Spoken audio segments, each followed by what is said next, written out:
আসসালামু আলাইকুম। আপনারা সবাই কেমন আছেন? আশা করি ভালো আছেন। আমিও আছি।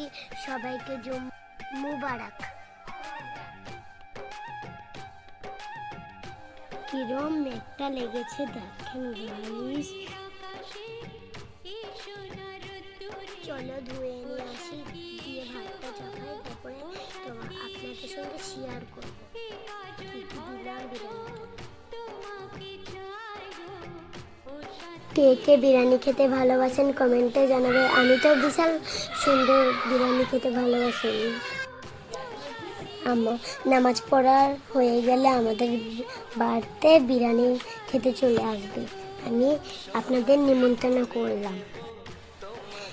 মেলা আজকে হতো কিন্তু বৃষ্টির কারণে হলো না, পিছিয়ে গেল 2 দিন পর। আমার মনটা খারাপ করছে। কত মজা করতাম, কত আনন্দ করতাম, আপনাদের সঙ্গে শেয়ার করতাম, লাইক করতাম, কিন্তু হলো না। আমার নানা বাথরুমে ছিল, এলো, আমি দরজাটা খুলে দিলাম।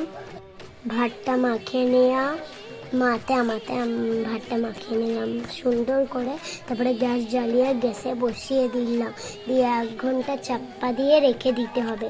তারপরে আপনারা মন শান্তি করে খান, দারুণ লাগবে। আপনাদের সঙ্গে খাওয়ার ভিডিওটা শেয়ার করতে পারলাম না। চলো বাইরে যেয়ে দেখা যাক কিরকম মেঘ করলো। বিশাল মেঘ করেছে, এখনো পানি পড়ছে গাইস।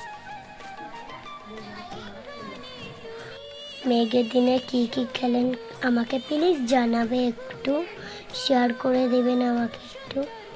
আমি ছোট্ট মেয়ে, আমার যদি কিছু ভুল হয় তাহলে প্লিজ আমাকে ক্ষমা করে দিবে। চলো এবার পানি পড়ছে নাকি দেখছি। গ্যাসটা চালিয়ে দিলাম, তারপরে ভাতটা দমে দিলাম 10 সেকেন্ডের মধ্যে। আকাশে আবার মেঘটা লেগে দিলে দেখেন গাইস।